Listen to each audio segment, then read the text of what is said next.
देखिए बच्चों, अब हम लोग क्या था नंबर 4 में सिलियरी मसल्स के बारे में जानेंगे। तो सिलियरी मसल्स जैसे देखिए इस डायग्राम में दिखाया गया है सिलियरी मसल्स के बारे में। क्या है सिलियरी मसल्स? तो सिलियरी मसल्स क्या होता है, सिलियरी मसल्स करता क्या है? तो वो एडजस्ट करता है the focal length of the eyelens by relaxing और कॉन्ट्रैक्टिंग। और क्या करता है, इसका जो पोजीशन है, किसका पोजीशन, आईलेंस का जो पोजीशन है, ठीक है, उसको क्या करके रखता है, होल्ड करके, मतलब उसको स्थिर, मतलब कांस्टेंट बना के रखता है। यही काम है किसका, सिलियरी मसल्स का। तो सिलियरी मसल का काम क्या है, वो एडजस्ट करता है। सिलियरी मसल्स क्या करता है, एडजस्ट करता है। किसे एडजस्ट करता है, एडजस्टिंग द आईलेंस। किसे, ये जो आईलेंस देख रहे हैं इसी को एडजस्ट करता है, नहीं तो ये आगे पीछे हो सकता है। तो सिलियरी मसल्स का काम क्या है, ये एडजस्ट करता है। Ciliary muscles, ciliary muscles, ciliary muscles क्या करता है, ये एडजस्ट करता है। एडजस्टिंग, किसको एडजस्ट करता है, तो वो एडजस्ट करता है, किसे एडजस्ट करता है, adjusting the focal length of the eye lens. Ciliary muscle क्या करता है, it adjust,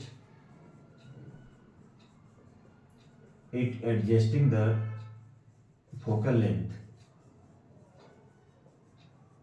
it adjusting the focal length of the, किसका focal length, focal length of the eye lens. कैसे, बाय रिलैक्सिंग, या कैसे करके, बाय रिलैक्सिंग और कॉन्ट्रैक्टिंग, बाय रिलैक्सिंग और कॉन्ट्रैक्टिंग, रिलैक्सिंग और कॉन्ट्रैक्टिंग द, किसको रिलैक्स करके या कॉन्ट्रैक्ट करके, इट रिलैक्सिंग और कॉन्ट्रैक्टिंग अपने आप को, it self. It also holds, it also holds the position of islands, also holds the position of islands। तो सिलियरी मसल्स का काम क्या था, तो सिलियरी मसल्स जो था वो आइलैंड्स के फोकल लेंथ जो होता है उसे क्या करता है, एडजस्ट करता है, ताकि रेटिना पे बन सके। रेटिना पे नहीं बनेगा तो प्रॉब्लम हो जाएगा, ठीक है। तो ये क्या करता है, रेगुलेट करता है फोकल लेंथ को, किसका, आइलैंड्स का। और इस तरह से रेगुलेट करता है ताकि उसका क्या हो जाए, इमेज कहाँ बने, रेटिना पे बने। और क्या करता है, कैसे करता है, रिलैक्स करके और कॉन्ट्रैक्ट करके, या फैलेगा या सिकुड़ेगा। तो उस तरह से क्या करता है, वो उसके फोकल लेंथ को रेगुलेट करता है, या इसके पोजीशन को होल्ड करके रखता, बरकरार रखता है, मतलब कांस्टेंट रखता है, नहीं तो ये आगे पीछे हो सकता है। यही था हमारा cornea, iris, ciliary lens, ciliary muscles, crystalline lens. इसी के बारे में जानना था और इसी के बारे में ये क्वेश्चन दिया गया था। तो यही क्वेश्चन था। अब दूसरा क्वेश्चन आता है, बिफोर सनराइज और सनसेट जो होता है वो एनवायरमेंट रेडिश क्यों दिखता है। इसके पीछे भी रीजन है। क्या रीजन है, मान लीजिए अर्ली मॉर्निंग आपको रेडिश दिखता है, इसके पीछे क्या कारण है, इसके पीछे यही कारण है कि जब सनलाइट जब चलता है उस कंडीशन में सन से क्या होता है, 7 कलर निकलता है। सारे कलर क्या होता है, जिसकी क्या होता है, वेवलेंथ जो होता है, जिसको लैम्डा बोलते हैं, उसकी वेवलेंथ कम होता है, लेकिन रेड कलर की वेवलेंथ ज़्यादा होता है।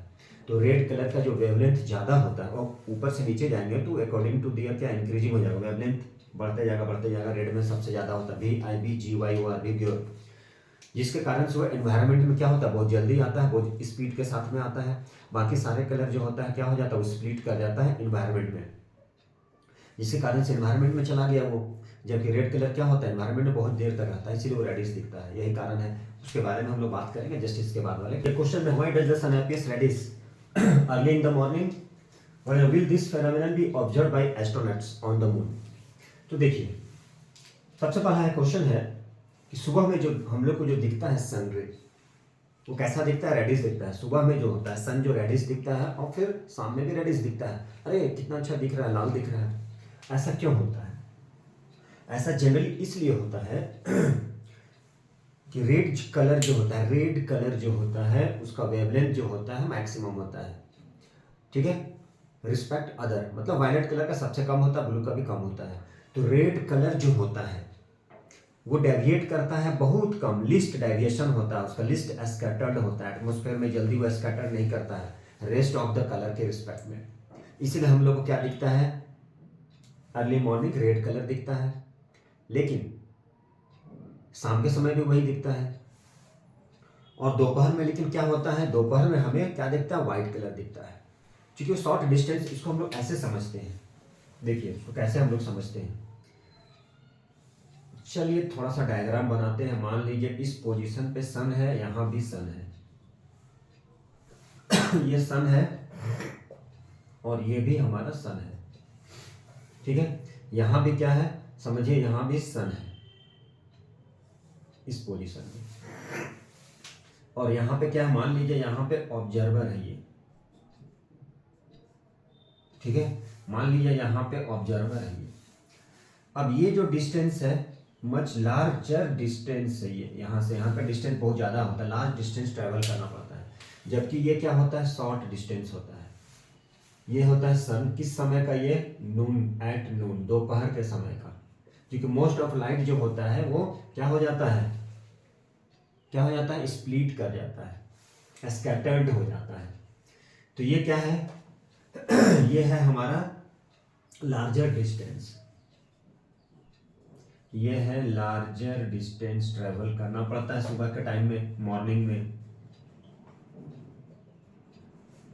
और ये क्या हो गया, इवनिंग, ये हो गया इवनिंग के टाइम का।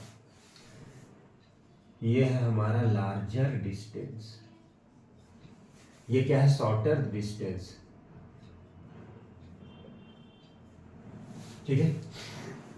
तो देखिए ये शॉर्टर डिस्टेंस हो गया, और ये यहाँ पर ऑब्जर्वर है, यहाँ पर भी ऑब्जर्वर है, यहाँ भी मान लीजिए यही ऑब्जर्वर है, ठीक है।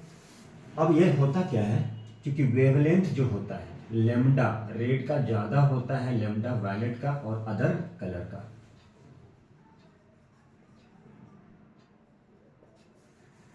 तो वेवलेंथ ज़्यादा होने के कारण क्या होता है, ये वेवलेंथ जो होता है इसके कारण से ये क्या होता है, एटमॉस्फेयर में स्प्लिट नहीं करता है। या दूसरे तरह से बोले तो इसको लार्ज डिस्टेंस ट्रैवल करना पड़ता है मॉर्निंग के टाइम में। तो लार्ज डिस्टेंस ट्रैवल करने के कारण मोस्ट ऑफ द लाइट क्या हो जाता है, स्प्लिट कर जाता है एटमॉस्फेयर में, और क्या दिखता है, red colour, reddish colour. Red colour ज़्यादा देर तक रहता है इन्वायरमेंट में। तो ये हम लिख सकते हैं कि वेवलेंथ रेड कलर की ज़्यादा होता है with respect to other colour या वायलेट कलर, ये बोल सकते हैं। मतलब क्या होता है, लिस्ट स्कैटर्ड। इसी कारण से वेवलेंथ ज़्यादा होने के कारण क्या होता है, रेड जो होता है, रेड कलर क्या करता है, लिस्ट, ये लिस्ट स्कैटर्ड, मतलब वो कम स्कैटर्ड करता है, ठीक है। जिसके कारण से क्या है, सो आवर आईज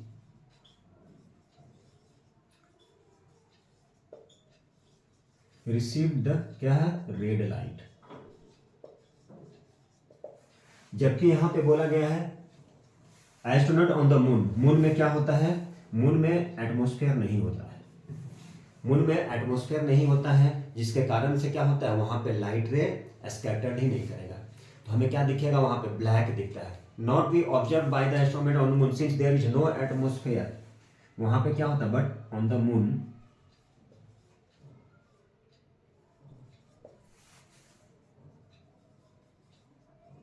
वहां पे क्या होता है, एटमॉस्फेयर ही नहीं होता है। जब एटमॉस्फेयर नहीं होता है तो लाइट स्कैटर नहीं करेगा, कुछ भी लाइट स्कैटर नहीं करता है। नो स्कैटरिंग ऑफ लाइट, जिसके कारण से क्या दिखता है, ब्लैक दिखता है। नो स्कैटरिंग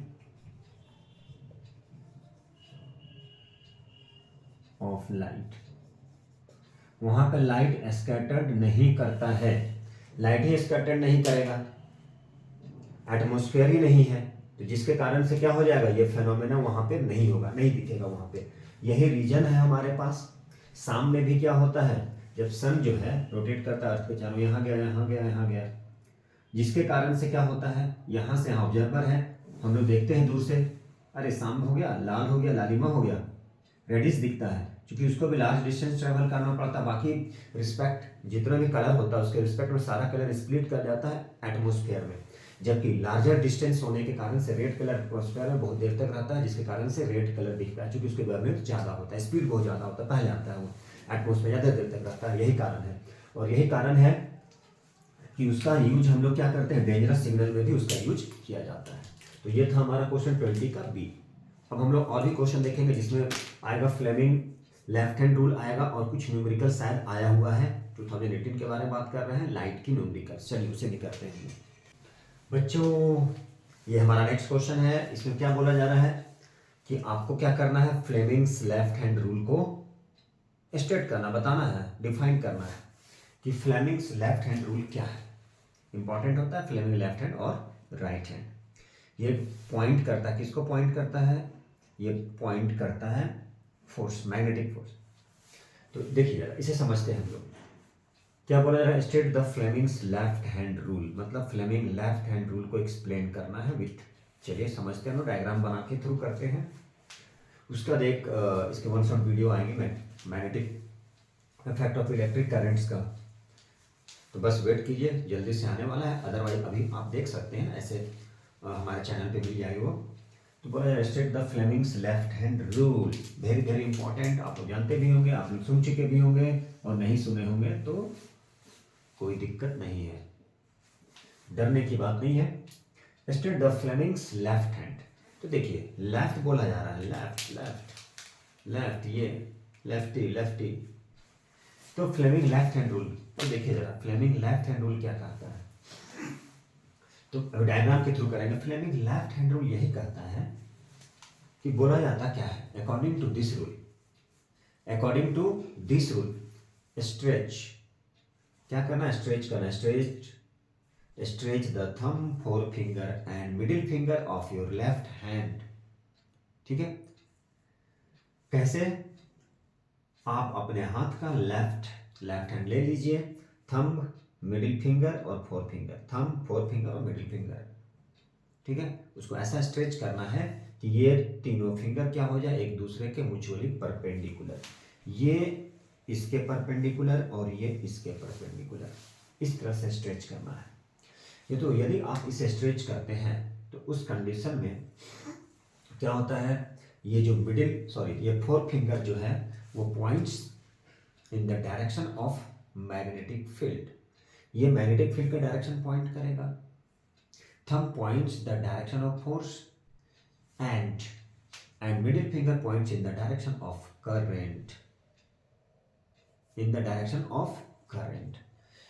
ठीक है, ये करंट के डायरेक्शन को, अब इसे याद रखना है तो आप कैसे याद रखेंगे, तो इसे याद रखने के लिए आप बोल सकते हैं फोर्स या मोशन को F से डिनोट करते हैं, ये मैग्नेटिक फील्ड B से डिनोट करते हैं, करंट को I से, तो ये FBI, तो आप ऐसे भी याद रख सकते हैं FBI।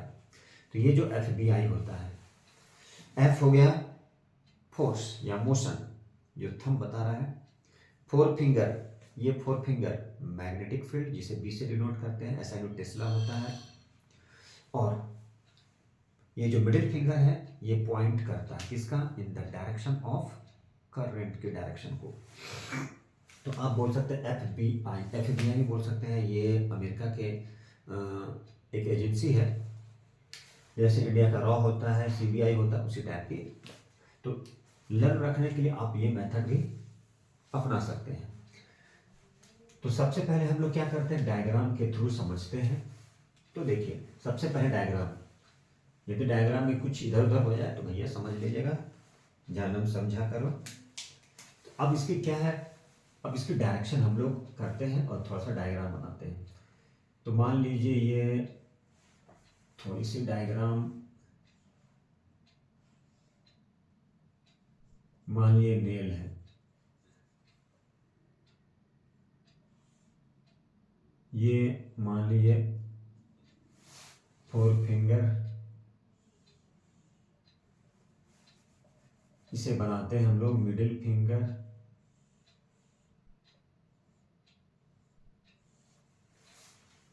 ठीक है। चलिए ये हो गया थंब,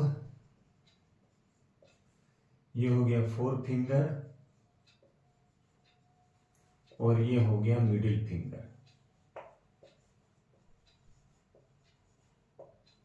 तो बोला क्या था, फोर फिंगर, मिडिल फिंगर और थंब को क्या करना है, आपके अपने लेफ्ट हैंड को ले लीजिए और फोर फिंगर, मिडिल फिंगर और थंब को इस तरह से स्ट्रेच करते हैं ताकि वो एक दूसरे के क्या हो जाए, म्यूचुअली परपेंडिकुलर हो जाए। तब क्या देखते हैं हम लोग, तो उस कंडीशन में ये जो फोर फिंगर है वो किसको पॉइंट करता है, ये पॉइंट करता है मैग्नेटिक फील्ड। ये हो गया मैग्नेटिक फील्ड, ये हो गया करेंट, और ये जो थंब है वो क्या पॉइंट करता है, फोर्स या मोशन। इसे लिखते हैं यहाँ पे फोर्स, जिसे F से डिनोट करते हैं, या मोशन। तो याद रखने की तरीका क्या हुआ, according to this rule stretch the thumb, forefinger and middle finger of your left hand. क्या करना है, फोरफिंगर, मिडिल फिंगर और लेफ्ट को इस तरह से स्ट्रेच कर देना है, इस तरह से स्ट्रेच कर देना है so that they are mutually perpendicular to each other. Then the forefinger points in the direction of magnetic field, thumb points in the direction of force and middle finger points in the direction of current. मतलब याद रखने की तरीका क्या हो गया, तो FBI ये हो गया four finger,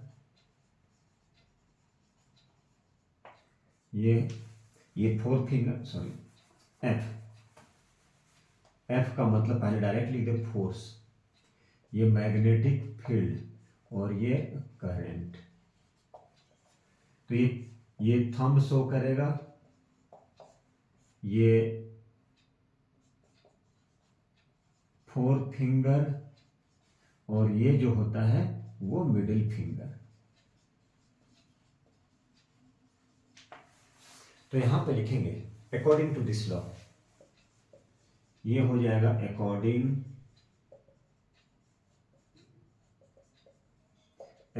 to this law. ये क्या कहता है, ये लॉ क्या कहता है, ये लॉ यही कहता है stretch the thumb, four finger, stretch the thumb, forefinger and middle finger, thumb, forefinger and middle finger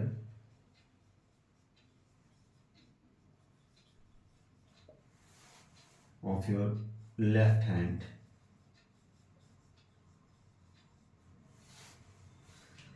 Stretch the thumb, forefinger and middle finger of your left hand. Then they are क्या होना चाहिए, left hand, then they are perpendicular to, mutually perpendicular to each other. Left hand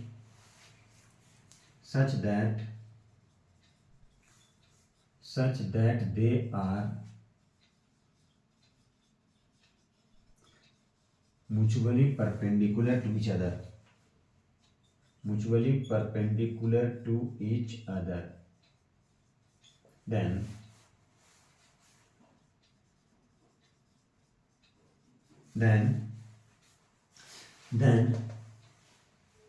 the thumb,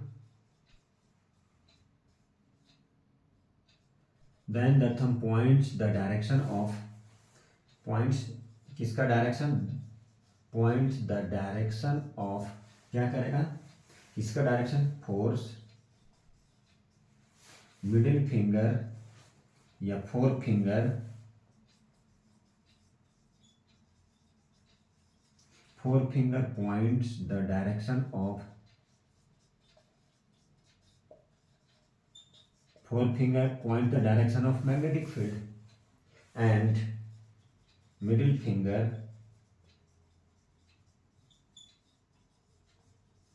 ये किधर point करेगा, middle finger point the direction of current.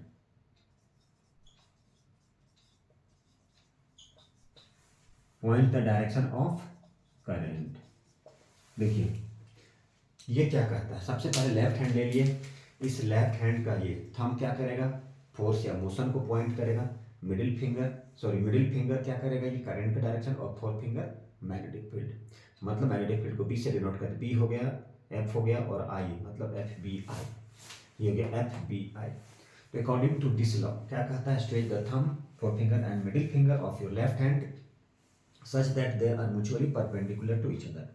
Then the thumb points the direction of force या motion, forefinger points the direction of magnetic field and middle finger points the direction of current.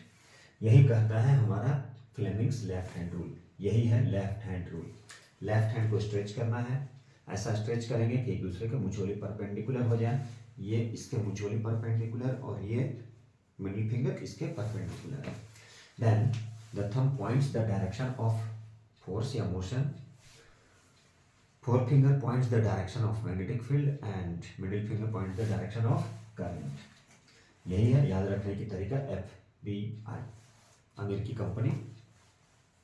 तो चलिए ये हो गया। अब हम लोग इसका नेक्स्ट क्वेश्चन देखते हैं हम लोग।